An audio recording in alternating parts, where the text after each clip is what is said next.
Who would have thought that putting up a clock near the bus station so passengers have some vague idea of the time in case a bus happened to adhere to the timetable could be contentious?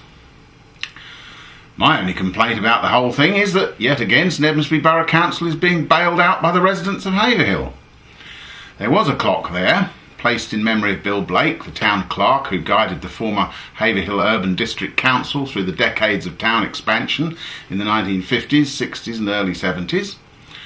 When St Edmundsbury decided to refurbish Jubilee Walk and install the circular seating and the little cat, if you've never seen it, it's worth trying to seek out the borough's tiniest piece of public art, they took the clock away. Why then do they not have to contribute towards putting another one in its place? As always, the town council will be footing the bill, so it will only be paid for by us and no one else in the borough. If such a clock were required in Bury, of course, it would be paid for by the borough, which means us again along with everyone else, helping to subsidise the population of poor, deprived Bury St Edmunds. And that, in a nutshell, is why Haverhill's council tax is higher than Bury's. As for the clock itself, the design certainly went down well with town councillors the other night. From the illustrations it does look attractive, and as Haverhill's fourth major piece of public art, it will be in keeping with the others, because it has been through much the same design process. One of the design strands which one can see recurring through all these art projects is the use of light. The spirit of enterprise can look absolutely stunning in the right light, as anyone who has driven down the bypass towards it when it's lit by the early morning or late evening sun will have noticed. Equally, it can look like the proverbial roll of chicken wire on a dull day when the light is grey and flat. At night, when all the lights and lasers in it are working, it is also most impressive.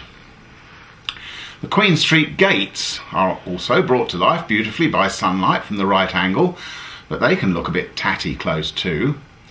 Worse still, they are lit by little strings of coloured lights which would be far more at home on the recreation ground when the fair is here, or before Christmas in Poundland. Why on earth something with at least an atom of subtlety and taste could not have been achieved, I'm at a loss to explain. Something autumnal would have looked good. The design of the clock's crown is neat and cleverly devised, although how obvious the incorporation of a face for each county will be to the casual observer is less clear. Probably more straightforward will be the shape of the Olympic torch on which it will sit. It is curious that Haverhill is seen as having so little history that something which happened last year is the most exciting moment to recapture. Of course, we want something modern and forward-looking in design, but not necessarily in subject matter. Perhaps the next piece of public art we get could provide a modern interpretation of something from Haverhill's history, just to show there is one.